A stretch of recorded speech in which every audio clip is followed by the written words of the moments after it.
All right, Canucks fans, we are back. Some breaking news coming off just as we got off the air there. The Vancouver Canucks have made a trade with the Toronto Maple Leafs, exchanging Luke Schenn for a 2023 third-round pick coming from the Toronto Maple Leafs. It's a return that I think we've talked about for quite a while now for Luke Schenn. Third-round pick feels like the thing that you say, okay, they were able to get a decent return here. I like that it's coming up in this year's draft as well. I do always think that those are a little bit more valuable, specifically when you're talking about a pick outside of the first round, right? Because maybe the next year has a big draft. You want a first rounder there. When you're moving on from a third round pick here, this looks like the type of pick that, could be in the 90s, depending on how the Leafs do. Heck, if they're out in the first round again, it's an even higher one for the Vancouver Canucks. So that could be a little bit of excitement there. At the same time, we are here to talk about the trade. It finally happened. Luke Schenn's been held out of the lineup for about, a week and a half now. He's been out of the lineup, and we finally find out what the return is.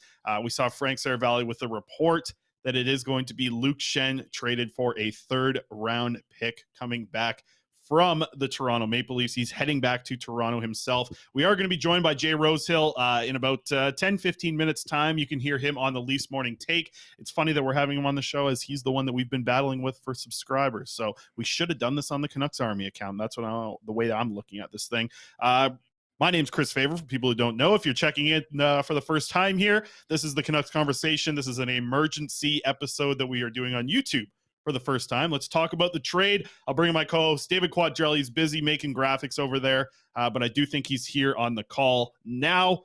Quads, finally heard the result now of the Luke Schenn situation. It is a third-round pick coming back for the Vancouver Canucks. I'll start by saying this.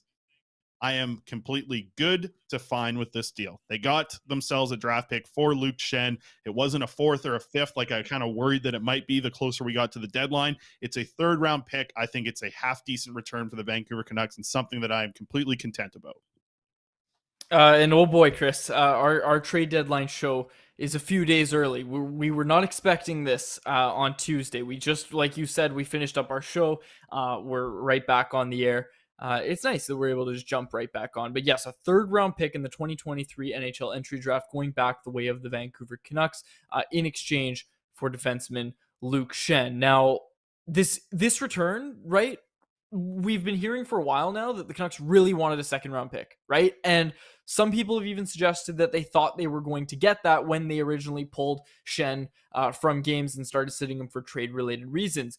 We've also heard, and Sat alluded to this on Monday's episode, that the Boston Bruins kind of messed around a little bit with the Columbus Blue Jackets, and the Columbus Blue Jackets were left with a sour taste in their mouth because they thought they had a deal in place for Gavrikov. You can't help but wonder if something similar happened with Schenn. Obviously, the Canucks are taking the best return they can get. It doesn't surprise me that a third-round pick is that, but I think you have to be happy with that return if you're a Canucks fan, because now the focus, obviously we still have other trades to focus on, and there's going to be one breaking in moments, I'm sure. The focus kind of shifts to, can they re-sign Luke Schenn in the offseason, right? Because this is something that his agent, Ben Hankinson, has alluded to a few times now, that Schenn loves Vancouver. He's got a young family. Also, his wife's pregnant right now. And we'll talk to Jay Rosehill. Jay is a friend of Luke's, so it'll be good to have Jay on the show. He'll be on in a few minutes here. But, I don't think you can be really surprised with the trade return. I think you're happy with it if you're a Canucks fan. Yeah, ultimately, this is the deal that I think we've had in our minds for a long time here. Look, we talked about it. We would have been very excited if they were to get a second-round pick. We said we'd be excited about that. I know Stéphane Roger was saying a first-round pick. Just shows what Stéphane knows once again. But a third-round pick in return, I think it's a great return. It is, you kind of hinted at it there. There's a lot of rumors still flowing around with the Pittsburgh Penguins potentially being involved here with the Vancouver Canucks. JT Miller is what we talked about on the podcast, but Quads, some other name is popping up here. Brock Besser popping up. Cam Robinson sends out a report. Can we get the tweet up here from Shayna Goldman as well? She's been all over this Pittsburgh situation here as it kind of pertains to the Vancouver Canucks as well. This is what Shayna said. Sounds like the Canucks and Penguins talks are heating up. Hearing key piece from Vancouver is a forward with term Wouldn't be shocked to see one or both of Pettersson and Joseph going back in the deal. So as Marcus Pettersson, the Canucks are, I've seen the joke made, I think, in the chat already. They are scooping up all the Petterssons and putting them together and just trying to ice that team. As I mentioned, Elias Pettersson, DPD, talked with him this morning. But it sounds like this is kind of in the last 5-10 minutes here, some news kind of coming out that maybe it isn't JT Miller, maybe it's Brock Besser, being this player with term that the Penguins are after. And we touched on it. The Penguins, their second wild card spot is what they're holding on to right now. They need to make a move if they really want to actually be a playoff team this year. They're also in talks that they are not going to give up premium assets without getting a player that is having some term along with them. Both JT Miller and Brock Besser have that spot. Quads, what are you thinking about this? Brock Besser, JT Miller, what do you think you're hearing right now? So what we're seeing is Shayna Goldman again. We brought her up when we were just talking here. And by the way, the Canucks have made it official now. It's Luke Schenn for a third-round pick, so no surprise there. But Shayna Goldman saying that talks are heating up between the Canucks and Penguins. She has been all over this. She was the one that threw out JT Miller the other day, and then this morning she said that there was something big that was going to happen. So obviously everybody's mind went to JT Miller as we see the Penguins clearing up cap space, as we discussed on the last episode. Now, Shayna tweeting out that it could be Pettersson or Joseph going back. Of course, that is Marcus Pettersson coming back to the Vancouver Canucks. And a forward with term, your mind immediately goes to Brock Besser. I think so. It is going to be interesting to see it play out. And iRecu Clip says, yeah, have a week, Shayna. Shayna has had a week this week. She's been great all year long, actually. But to see how this kind of goes from here, yes, it is. We're back here to talk about the Luke Schenn deal. But the way things are progressing right now and the way that trades haven't really leaked out that much, especially with the Vancouver Canucks, right? Like this Luke Schenn one, obviously, there's been pretty obvious tellings over the past couple of weeks that a trade was going to be happening very soon with Luke Schenn. We didn't see the trade kind of drop until Frank Seravalli busted it out here with Luke Schenn and dropping that here for a third-round pick coming back. The thing is, we're back for that live, but we're also here to kind of hang out a little bit and see what happens with the Penguins and Canucks. If it is going to end up being Brock Besser, I find that I think it's a good spot for either player, really, right? Like when I look at whether it be Besser or Miller involved in this deal, I look at both these players and say, hey, they both have term. They both can score and play the wing. I think that's what Pittsburgh is kind of looking for right now. And to quickly touch on the Leafs, I guess we'll touch on that quickly because they'll get enough playtime over the next 72 hours on Sportsnet and TSN. But for the Leafs, they're adding, obviously, Luke Schenn's a player who's leading the league in hits right now. He's a physical guy, going to really, I think, be one of those players who we talk about a lot with, Kyle Burrows and the local kids. You love playing for your local team. Luke Schenn's going back to the team that drafted him. It's an exciting spot for him with a team that kind of needs that physicality. I think the Leafs are getting a great depth defenseman for a playoff run, right? Like that is what they're getting from here. And the Canucks are getting a future, right? Like, and you know what they just did with their last third-round pick in 2022? They just nagged their number one prospect, right? Like I say, Elias Pettersson, the guy that they just drafted, he is their number one prospect in the system in my eyes right now. And to have another third-round pick be able to take a swing similar to what you did with DPD, like I love it. I think the return is going to help the Canucks long-term. And I do think that the return for the Leafs is going to help them in the short term with Luke Schenn going on a playoff run with this team and adding some depth to really a defense core that I think has been fine throughout the season, but that's not what they rely upon to be good. I mean, heck, you might see Luke Schenn playing with Giordano down the road, and I think that's a veteran pairing that you like having in a depth role for a playoff team. So really, feels like a win-win for both teams in my eyes.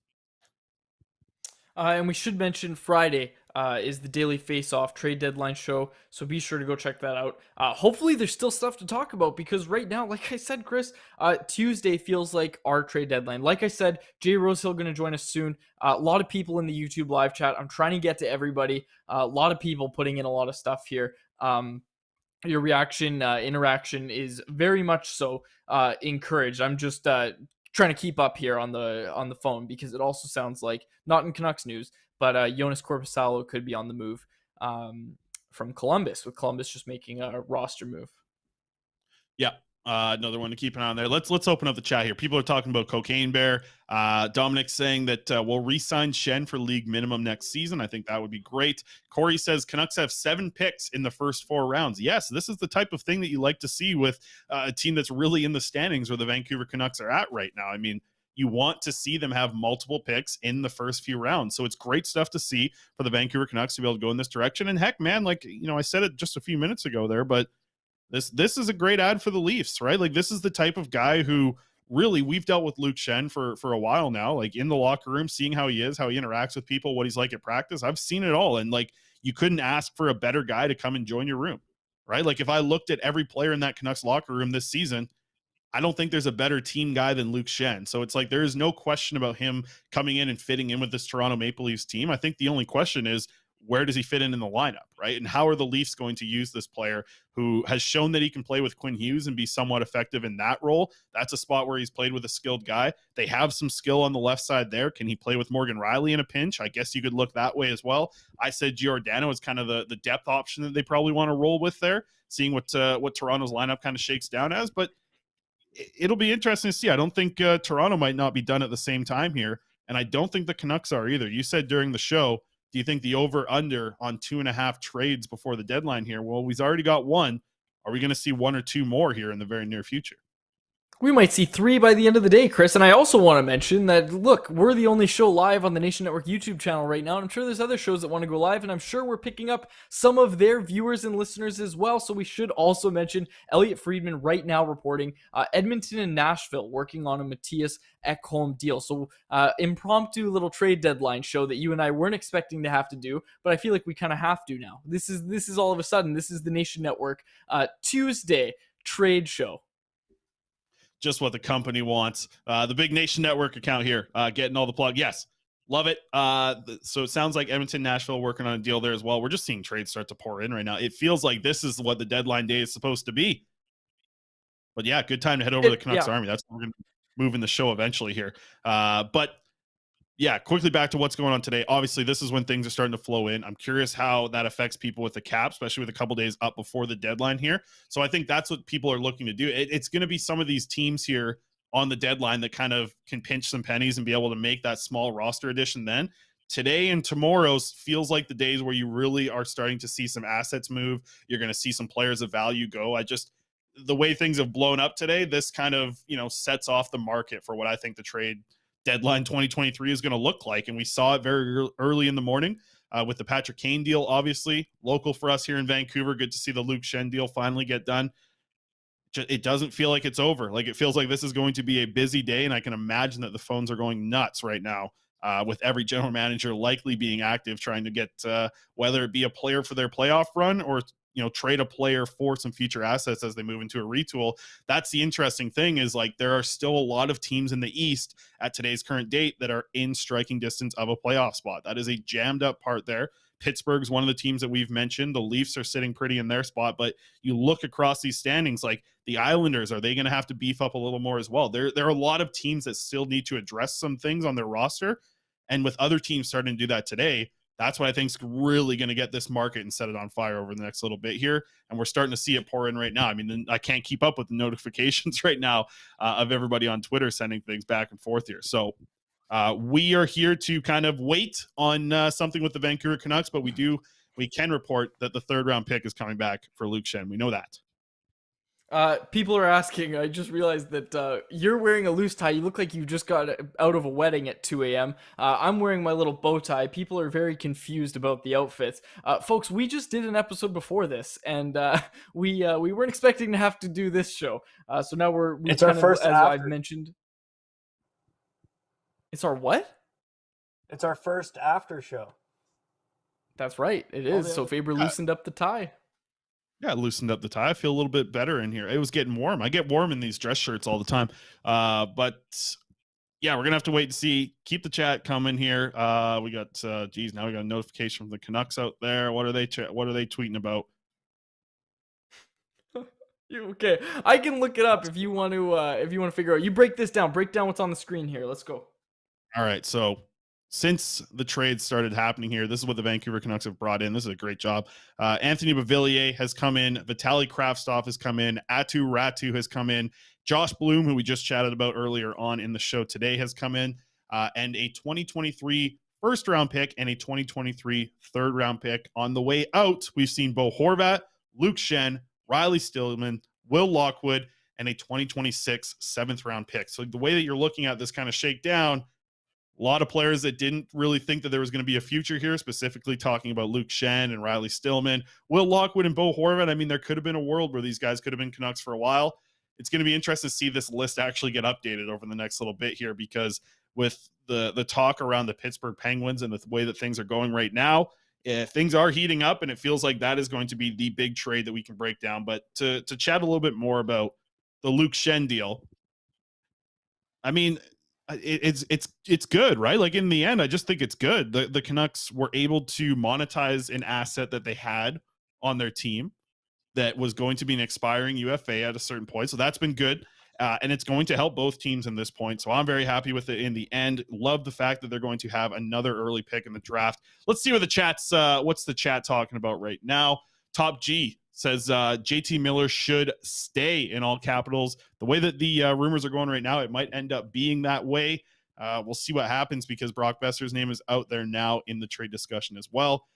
L. Jim says that's a really good haul, to be honest, and that's chatting about what the Canucks have brought in and what they've sent out. I mean, I agree. We've kind of touched on it a little bit over the show over the last little bit here, and it's like the Canucks have definitely made some mistakes. They've absolutely made some mistakes over their time with Patrick Allvin at the helm and Jim Rutherford, I guess above that as the president. But you start to look at the way that some of these wins are looking like and how they're kind of stacking with each other. I think getting Ethan Bear for pretty cheap is great. Moving in a couple of these other players, like Beauvillier has been looking really good. Can you flip him again for an asset, or is he a player that you like with Pettersson long-term? It is interesting to see his type of value change so much from when he was in New York to now in Vancouver. Listen, you play with Elias Pettersson, you're going to have success. And it's going to be interesting to see how that ends up playing out with the Canucks organization to a certain degree. With they had that in Pittsburgh, right? Like, Jim Rutherford saw that in Pittsburgh. They saw what happens when you bring in basically anybody and play them with your top center.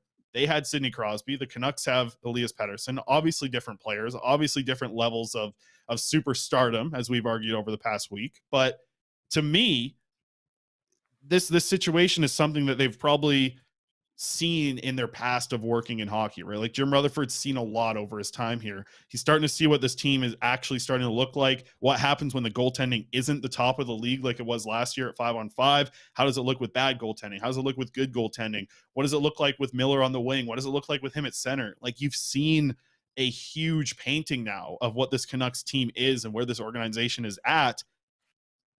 This deadline is an opportunity to change that painting a little bit and make it something that you like more moving into the future. There's obviously a lot of work still to do in the summer.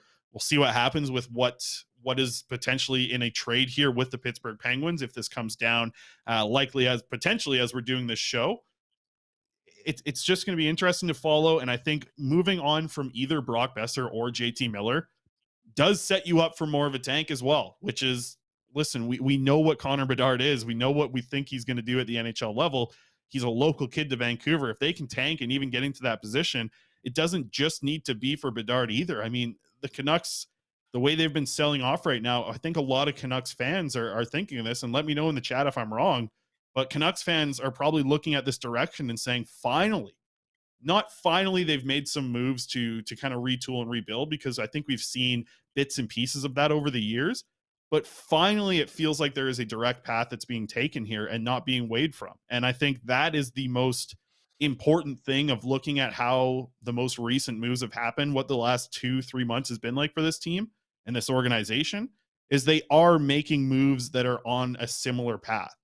Like, there are probably a couple things that maybe take a step or two off that path. Like, hey, trading Jonathan Meyerberg, probably not the best thing for the long-term fit, but you like Jack Studnicka and what he's been able to do. So I think, even those little steps, they're not huge, because the big steps that they've taken as an organization are going down the road, which is something that I do like to see with this Canucks organization anyways. And we'll see what happens as the day goes on, because there is a lot to come.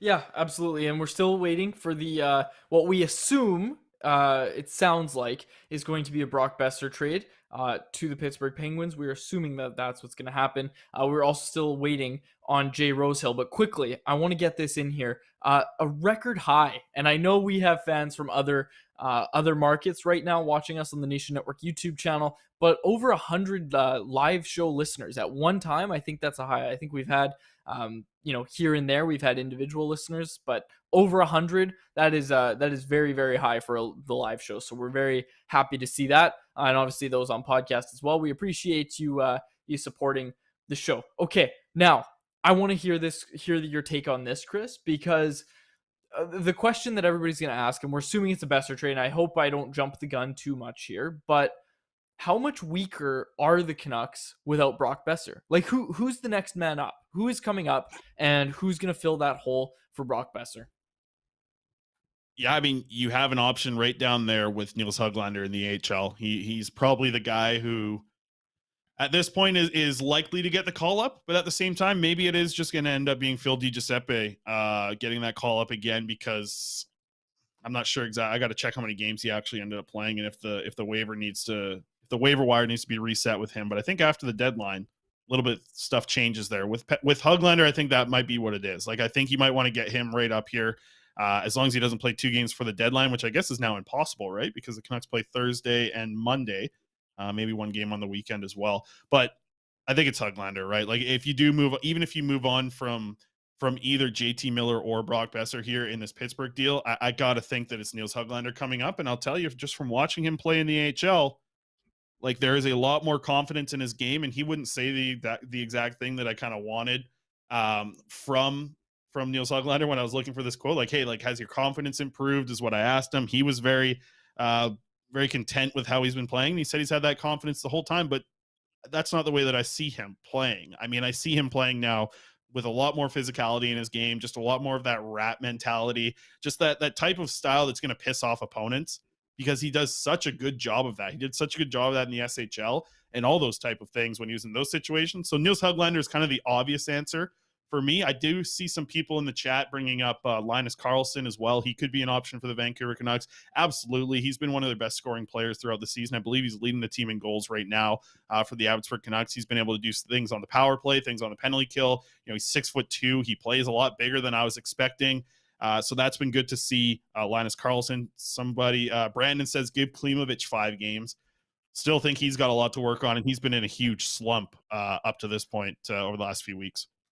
Okay, we'll get to all this later. Jay Rosehill is joining us now. Very pleased to be joined by him of Leafs Morning Take, here to give his take, not the morning. And Jay, before you ask, bow tie was because we wanted to dress nice because we thought it was going to be a JT Miller trade today. So we both put on our best attire, so don't feel like you're underdressed. And please don't chirp the bow tie. But Jay, how are you? Thank you for joining us. Oh, you guys look sharp. No worries. I feel a little weird myself being in the lion's den right now. My goodness, I never thought. I know. I seen, what did they put that big Leafs Nation logo up there? That's probably got them 40 subscribers right there. They're going to pass us again here. I don't know. What are you doing there, Alex? Come on now. We're just battling, hey? It's a good battle. But hey, Jay, let's get you in here to chat about Luke Schenn. What do you think about the Toronto Maple Leafs acquiring this player, this person, everything that comes with a trade for Luke Schenn? Yeah, I mean, he was the guy. I mean, I'm a little bit biased. I'm pretty good friends with Luke still, and play golf with him all the time and talk to him all the time, and his brother as well. So he was on my radar, obviously, and I wanted him to go there. I thought that the Leafs needed a player like him. I thought there was a hole in their lineup that he could fill. And lo and behold, when stuff started going down today, nothing was totally adding up except for they're making room and they're shuffling things around. And, they made a big trade there, I don't know, 45 minutes to an hour ago, and then followed up with another one, adding Luke Schenn here and getting rid of Pierre Engvall. So I like it a lot. I think he brings a lot of leadership qualities. He's a great guy to have in the locker room. He's a consummate professional. He does everything right around the locker room, on the ice, and he's got a lot of playoff experience. He knows what it takes to win. He knows what it takes to go all the way. He knows what it looks like, and I think he can really add to that roster with all those attributes. That point right there is so interesting. It's like, yes, he just won 2 Stanley Cups with the Tampa Bay Lightning. What does that do for a Leafs team that can't get out of the first round? I think it can only help. I mean, the jitters they've had and, the problems they've had getting over the hump. If you look at those teams, I think they were trying to get by on certain things, like someone just trying to get by on their looks and they have no personality, and it just has not worked for them. And all of a sudden, with the holes they've filled, I feel like they've really addressed it. They haven't crossed their fingers and hoped like they have in the past. And this year, they just got stuff done and made moves and put their chips on the table. And it looks like they've got a really well-rounded lineup right now, and it'll be interesting to see how it translates on the ice. But as far as Kyle Dubas and his job right now, I think he's done everything he could possibly be asked of right now.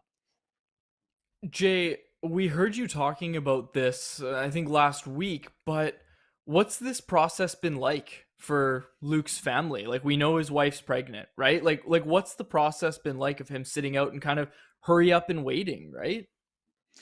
Yeah, it's just the business now. You're trying to make deals, and I mean, they treat Luke really good in Vancouver. He's happy to be there. He was proud to be part of the organization. It's where he wanted to go for some time. And when he understood, the business, when he's on the trade block potentially, and he can get value for himself, and they don't want to get him injured, and they're not going to play him right now, so they send him home, and he's got to skate. And that's just the business. It's not like they're treating him like a piece of meat or anything like that. It's just the way the business goes, and he understands that as much as anybody.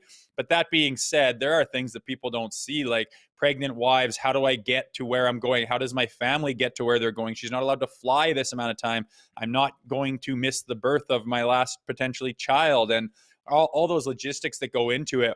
What do I do with my apartment? What do I do with this furniture? My family's in town right now. I got to get them on an airplane or figure their stuff out, and all the logistics that you don't really realize. And in the NHL as well, time's of the essence. And, they got a game tomorrow, and he's probably going to be expected to be playing in it. So there's no time to piss around and make phone calls and work things around and take your time. It's got to be now, and you got to start being ready to play in the NHL like now as well, with all that other stuff going on. So it's not personal to Luke Schenn or anything like that. It's how it goes in that league. And when you get dealt around and things like this happen, it's a whirlwind, all right. And he's right in the thick of it right now. I feel like with what Luke's gone through in his career and just seeing him, battle every bump so easily, I feel like this is just like nothing for him. Like, he probably was like prepared for all this coming through. I'm assuming anyways. Yeah, something about him, like coming into the league, especially the Toronto Maple Leafs at 18 years old, he was basically the face of the franchise at the time. They branded him that way. And I mean, I know how hard it was to play in the NHL and to try to stay in the NHL. And that's at a level that I was at, which is non-comparable to, Luke Schenn and the career that he's had. So to watch him handle things with such grace and class and such professionalism and have nothing rattle him has always been impressive. And I've told him that before. I'm like, how did you walk into the league and handle all you handled at that age? You're just a kid. Like, no one can do that. How are you able to do it? And I don't think he even knows. He just knows what he wants, and he does it the right way and puts himself in at 100%. And like I said, the professionalism he brings in the gym and with all the extra stuff that he does, he's completely committed to his craft. So it's impressive. Going to be really interesting here in Vancouver because he's been away from the team for a little bit. Like, I was in the locker room every practice. I was in there pregame, postgame, all that stuff. I saw what that guy was like in a locker room. That is a massive loss for a team that I think already has some questions on the direction of where this leadership core is going. I mean, if you had this guy locked up in Vancouver for a long time, you would slap a C on his chest yesterday. So how difficult do you think it's going to be for that Canucks room to recover from losing? Listen, I think the best glue guy we've seen in Vancouver in years in Luke Schenn. Yeah, it'll be a hit. And I mean, the direction that they're going, obviously they're in a different place right now than, say, the Toronto Maple Leafs. They're riding high, they're peaking. This is what they've worked for a long time, and they've got their chips on the table. Where the Canucks right now, they're reeling a little bit, and they're making some changes and adjustments, and that comes with pulling things apart and trying to get value for them, and guys that aren't on contract that you don't know will be next year. You're going to try to make something of that rather than just lose them to free agency. So you're going to be pulling things apart and looking for picks, and you're rebuilding, and it's not a great time. to be in that locker room. They haven't had the success that they've wanted, obviously, but at the end of the day, it's part of the business, and you got to be a professional, and you got to, maybe there's room for someone else to step up and try and fill those shoes, and to make something of himself in that light, that there's a hole right there, and maybe someone can step up and fill it, and that'll be a positive in a different light. But yet to be seen, obviously, but it's just part of the business, the ebbs and flows of the salary cap era, when you're building and you're selling and you're going through everything that it takes to build a good team. It's just, you're not in the shiny portion of it right now in Canucks land. The final thing I want to ask you, and this is the last one for me, Quads, I don't know if you got anything after this, but we've had this asked in the chat quite a bit already. With Luke Schenn, you mentioned it. He likes the organization. I think he's a summer guy in Kelowna, I believe, as well. You can correct me if I'm wrong there, Jay. But do you think there's a chance he circles back to Vancouver in the summer? I mean, he's done this before, like coming off of winning 2 cups with the Lightning. He signed for pretty cheap for what he was bringing to the Vancouver Canucks for those 2 years or a year and a half now. Do you think he likes the organization and likes the city so much that he could circle back here in the summer? Oh, yeah, I have no idea, and I'm not going to claim like I can speak for Luke on that front. I know that he was happy there, and it's close to home and family, and he's a West Coast guy. He does live in Kelowna, and that's his home now. So I wouldn't put anything past it. But I mean, if that was the case, the Canucks could have, held on to him or re-signed him. I guess they're trying to get some value for him, and if they go back after him, who knows? That would be a whirlwind of a deal. But all he knows right now is he's going to Toronto, and he's going to be there for a few months for sure. And where he ends up next year is yet to be seen. But I know that he's got no qualms with the Canucks organization at all. Absolutely. Well, he's done some heavy lifting for them over the last couple of years here, and I know that a lot of Canucks fans are going to miss him. But it's great that we had that moment with him going over 3,000 hits. That was great to have that be at Rogers Arena for the fans to be able to salute him that way. So that was all great. But okay, I got one quick last one here, Jay. How crazy has today been, man? Like, were you expecting this today, or like what's even going to happen on Friday now? Oh, not at all. Me and my host there, Nick Alberga, jumped on for an emergency pod there when they had that first trade go down, and we put it live, and it was probably up for about 10-12 minutes before the Engvall and the Schenner trade goes down, and now it's out of date already 15 minutes later. So yeah, I put my phone down for a second and was messing around, ready to go get my kids from school, and then all of a sudden it was lighting up like a Christmas tree, and things are going down, and we got to get emergency pod going. People are texting me. It's been going down for sure. And I don't know, in my mind, it's credit to Kyle Dubas for getting stuff done and being the guy that can pull the trigger. And I don't have a single trade that I've seen this year where I feel like maybe we shouldn't have or anything like that. I mean, we're getting first round pick back and adding to the holes that were in our roster, and the guys that we wanted, we've seemed to have acquired. It's pretty impressive right now. So definitely an exciting time in Leafland. You want to say this is their year, Jay? Is this their year? I'll say it's their year. I'll say it's their year to get out of the first round. It has to be the year they get out of the first round. I have full confidence in that. But it's not easy in that division.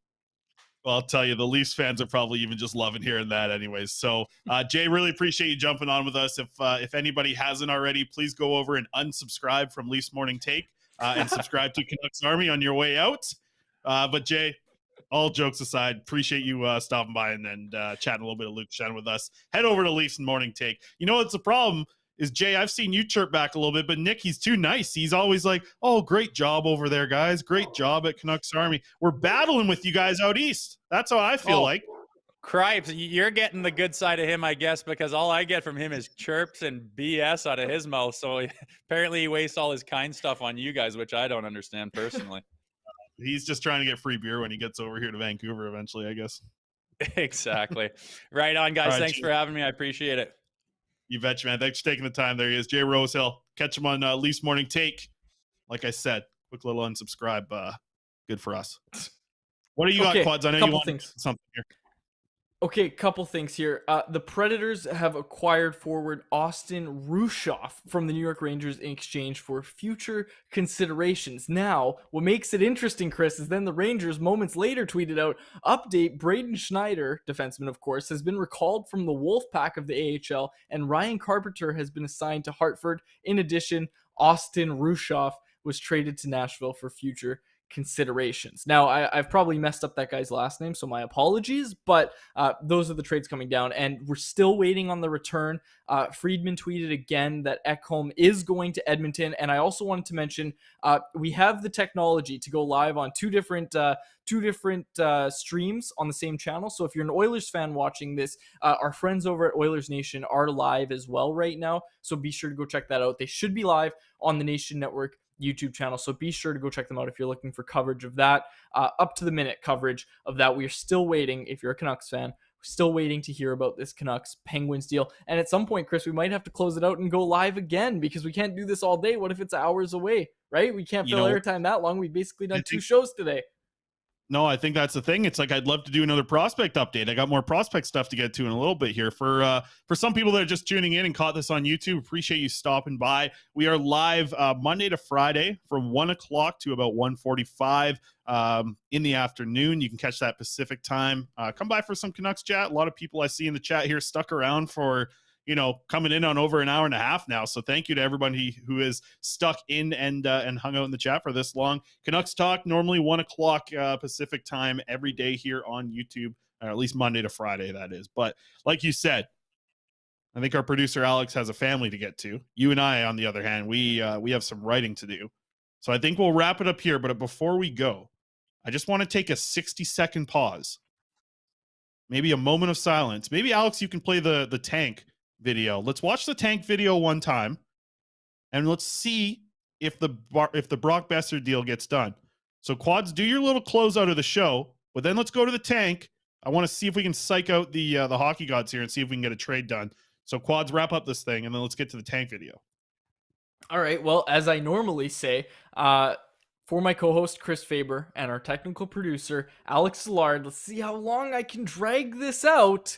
My name is David Quadrelli, and this has been another emergency edition of the Canucks Conversation Podcast, available on Apple Podcasts, Spotify, and wherever else you get your podcasts. Proudly sponsored by Zephyr Epic, Betway, and Atlas Goods. Hold on. Somebody brought up a great idea in the chat. Let's just do it once. Let's just do it once for fun. Let's just do it once for You're fun. doing it, Let's just see what happens. Let's see what happens. Okay. We'll do it. I always press reset a few times before. Turn it up, Alex.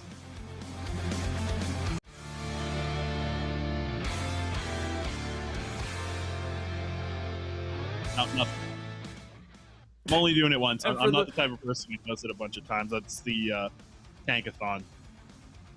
For those on the podcast, the Canucks did not move up at all. I'm just trying to stall time here because we literally finished the last show and then the trade happened. I know it's just the way life works, It's like, that's why I say in life, it's fine to bitch every once in a while, because when you bitch, life just seems to give you lemons and figure out the problem here. The problem that we're on right now is, have the Canucks traded Brock Besser or JT Miller to the Pittsburgh Penguins? We are waiting to see which player might be involved in that trade. It sounds like Brock Besser might be that guy from all reports that are out there right now. This would be a massive move for the Canucks in their future, but I don't think we can drag this on any longer, Quads. We appreciate Jay coming in and biting some airtime up from us. As I said, unsubscribe to Leafs Nation. That's all I got. Canucks Army, links in the description. Subscribe there. If we get to 1,000, we'll be able to broadcast these type of things live on Canucks Army's account instead. So appreciate everybody here coming into the chat. Great to see over 100 people live in the chat to hear the instant reaction to the Luke Schenn trade. To wrap things up, Luke Schenn heading to Toronto. Canucks are getting a 3rd-round pick in this upcoming draft back in return for Luke Schenn. I like the deal. Get yourself a pick. Do something well with that top 100 pick in this upcoming draft. That's all she wrote. Canucks have done a decent job over the last little bit here, and this might be an even better job depending on what happens later today. All right, we'll wrap it up there. For my co-host Chris Faber and our technical producer Alex Szilard. No, hold on. Jesse and Nick in the chat, they said see you in 10 minutes. So we, hey, if we're back at 3 p.m., we're back at 3 p.m. But appreciate everybody stopping by here. I'll have another button down, and the tie's going to be gone by then. I can bet on that. All right, Chris Faber, David Quadrelli, thank you so much for listening to an emergency edition of the Canucks Conversation. We out.